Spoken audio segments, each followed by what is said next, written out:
চলমান জাতীয় লিগের পারফরম্যান্সে খুশি নির্বাচক হান্নান সরকার, তবে কক্সবাজার স্টেডিয়ামের মূল মাঠের উইকেট নিয়ে খুশি নন তিনি। এনসিএল এর পারফর্ম করলে তরুণদের পাশাপাশি বিজয় মার্শাল শুভর মতো ক্রিকেটারও বিবেচিত হবেন জাতীয় দলের জন্য, বলছেন হান্নান। এদিকে জাতীয় লিগ টি20 দিয়ে ক্রিকেটে ফিরছেন তামিম ইকবাল। ইতিমধ্যে এই টুর্নামেন্ট খেলার আগ্রহের কথা জানিয়েছেন তামিম। ইনজুরিতে ওয়েস্ট ইন্ডিজ যেতে পারেননি। দেশে ফেরার পরেই বুধবার বিসিবিতে হাজির হয়েছিলেন বাংলাদেশ অধিনায়ক নাজমুল শান্ত। অন্যদিকে বেশ কিছুদিন ধরেই বিপিএলের জন্য তৈরি হচ্ছেন, অনুশীলন করছেন তামিম ইকবাল। বুধবারও তার ব্যতিক্রম ছিল না।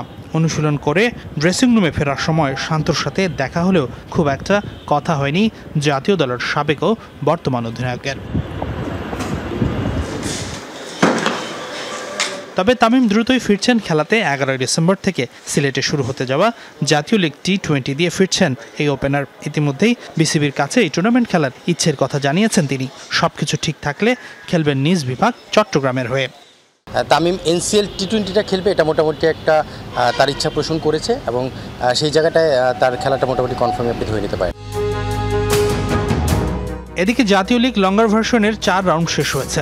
ব্যাট বলে ভালোই হচ্ছে এবারের আসর। হয়েছে 15টি সেঞ্চুরি, একটি ডাবল সেঞ্চুরি। সিলেটের হয়ে 213 রানের দারুণ এক ইনিংস খেলেছেন অমিত হাসান। রান করেছেন অমিত মজুমদার, সাব্বির হোসেন, পিনাক ঘোষের মতো তরুণরা। তবে এনামুল বিজয়, মার্শাল আইয়ুব, শামসুর রহমান, মোহাম্মদ মিঠুনের মতো সিনিয়র ক্রিকেটাররাও বড় ইনিংস খেলেছেন, রান করছেন।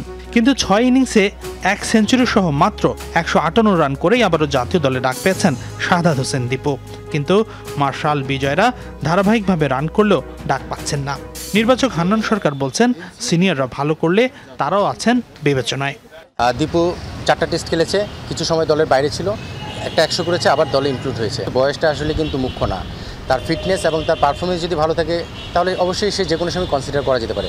হ্যাঁ, এটার সঙ্গে একটু যোগ করতে হয় আমাদের চিন্তাভাবনাটা কি, আমরা কতটুকু সময়ের জন্য চিন্তা করছি, কত দীর্ঘ সময় চিন্তা করছি নাকি 6 মাসের চিন্তা করছি, এগুলো অনেকগুলো বিষয় রিলেটেড।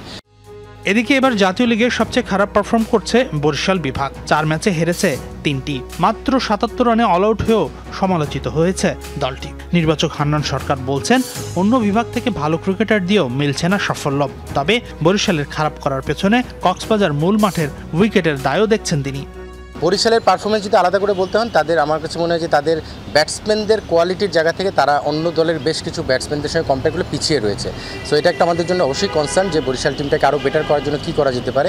কক্সবাজারে মেইন গ্রাউন্ড যেটা, সেই মাঠে তারা পরপর 2টো ম্যাচ খেলেছে। সেই মাঠটার উইকেটটা মানে আমরা যেই লেভেলের উইকেট আশা করি সেরকমটা বিহেভ করেনি। তো সেখানেও তাদেরকে বেশ পেতে হয়েছে। কারণ হাসিনুর রহমান, যমুনা স্পোর্টস, ঢাকা।